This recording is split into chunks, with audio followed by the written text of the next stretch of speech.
गुजरात के गोधरा में भी नीट एग्जाम पास करने की बड़ी साजिश का खुलासा हुआ है।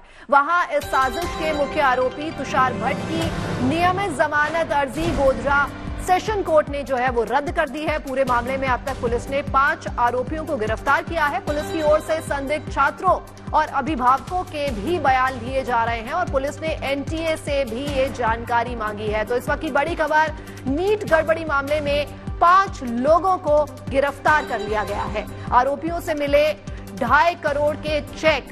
तो इस वक्त ये बड़ी खबर आप देख रहे हैं कि 5 लोग जो हैं उन्हें गिरफ्तार कर लिया गया है और संदिग्ध छात्रों अभिभावकों से पूछताछ जो है वो लगातार जारी है। तो गुजरात नीट आरोपी की बेल याचिका जो है वो रद्द कर दी गई है।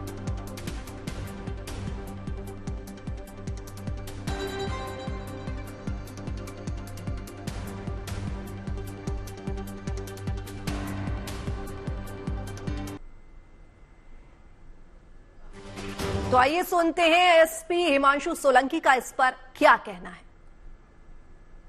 तपास की बात करें तो टोटल 5 आरोपी अभी तक की तपास में अरेस्ट हुए हैं। उसमें स्कूल में से ये तुषार भट्ट और एक प्रिंसिपल पुरुषोत्तम शर्मा है, वो 2 स्कूल से पकड़े गए हैं। साथ में तुषार भट्ट के कांटेक्ट में जो रॉय ये ओवरसीज कंसल्टेंसी चला रहा था परशुराम रॉय करके, परशुराम रॉय के एक और साथीदार था विभोर आनंद, और साथ में तुषार भट्ट का एक और बिचौलिया टाइप का आदमी था आरिफ वोरा करके।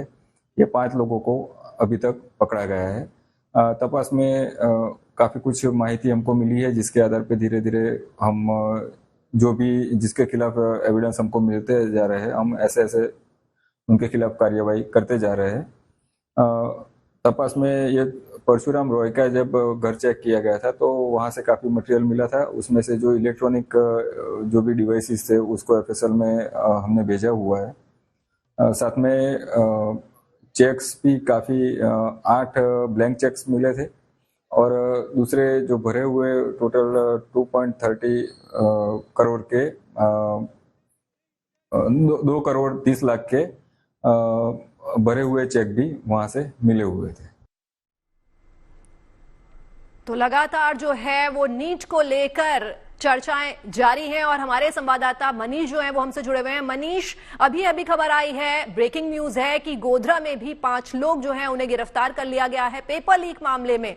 तो एक गड़बड़ी जो है अब धीरे धीरे करके जो है आती जा रही है। बच्चे जो हैं, स्टूडेंट जो हैं वो खुलकर इस पर बात कर रहे हैं और इस वक्त क्योंकि आपने बच्चों से भी बात की, उनकी जो मनोस्थिति है वो भी जानी, तो बच्चों के दिमाग में क्या चल रहा है? क्या वो 23 जून को जो है ये वापस से री एग्जाम देने वाले हैं या वो इससे पीछे हट रहे हैं? देखिए, मैं इस पर आऊंगा, लेकिन इस वक्त की एक बड़ी खबर है। मेरे साथ संजय शर्मा जी हैं जो कि कोर्ट रूम में मौजूद थे। सर, कुछ नोटिस जारी हुआ है, क्या है वो? हाँ, नोटिस जारी हुआ है और हमें ये लग ही रहा था कि इस समय कोर्ट के सामने 2 विकल्प थे।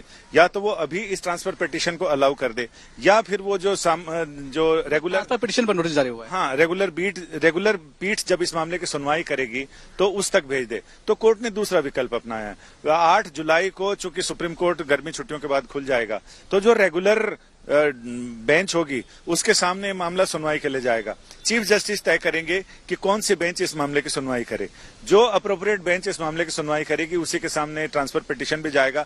लेकिन नोटिस जारी किया, इसका मतलब जो बाकी पक्षकार हैं, इसमें याचिकाकर्ता हैं, उनको नोटिस जारी किया है कि हम इसको ट्रांसफर करना चाहते हैं, इनकी पिटीशन ट्रांसफर की आई है, आपको इसमें क्या कहना है बताइए। अगर वो सारे लोग तैयार हो जाएंगे कि ठीक है, हमें कोई आपत्ति नहीं है, ट्रांसफर कर दिया जाए, तो सुप्रीम कोर्ट आमतौर से ट्रांसफर कर लेता है और एक ही जगह सुनवाई हो तो ज्यादा बढ़िया होता है।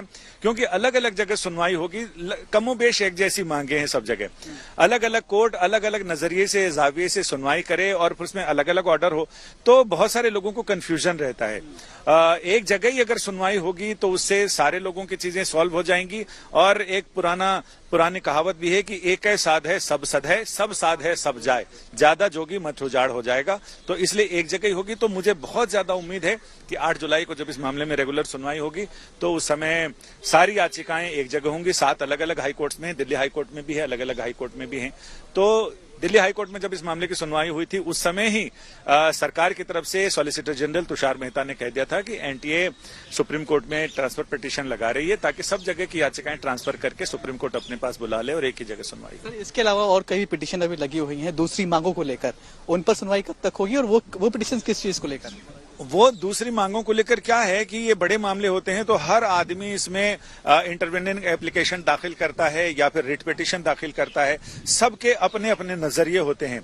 लेकिन चूंकि एक चीज से जुड़ा हुआ है, एक ही एनटीए और नीट के एग्जाम से जुड़ा हुआ मामला है, तो ऐसे में जितनी पिटीशन आई हैं, चूंकि कुछ पिटीशन पहले आ गई थी उन पर सुनवाई हो गई, कुछ पाइपलाइन में थी वो उनका डिफेक्ट क्लियर हो गया, फिर वो भी आ गई, तो वो एक फॉर्मेलिटी होती है कि सुप्रीम कोर्ट उसको टैग कर दे मेन याचिका के साथ, और आमतौर से यही परंपरा है कि मुख्य याचिका के साथ उसको टैग कर दिया जाता है, सुनवाई होती है, एक ही बेंच में एक साथ सबकी सुनवाई होती है। तो अब जैसे जैसे लोग आते जाएंगे वैसे वैसे क्यू में लगते जाएंगे। क्या इसका मतलब ये है कि आज कोई बड़ा जजमेंट कम से कम हमें नीट में आता हुआ दिखाई नहीं पड़ेगा? नहीं, एक दिन में कभी कोर्ट में जजमेंट नहीं आता है। पहले जो प्रोसेस है उसमें पहले कोई एक याचिका करता आया है, उसने दूसरे को पार्टी बनाया है, तो कोर्ट उससे भी पूछती है कि भाई ये याचिका आई है, अब आप इसमें बताओ आपका क्या कहना है। फिर दोनों तरफ के दोनों पक्षकारों को, या कई पक्षकार हैं तो उनमें से उनको सुन के, जैसे इसमें एनटीए है, इसमें केंद्र सरकार है, तो सबको नोटिस होगा कि ये याचिका आई है, इन्होंने ये मांग की है, अब आप बताओ आपको इसमें क्या कहना है। तो फिर वो सबको सुनने के बाद फिर कोर्ट सुनवाई करती है, फिर ऑर्डर रिजर्व करती है, फिर जजमेंट आता है, तो एक प्रक्रिया है उसके।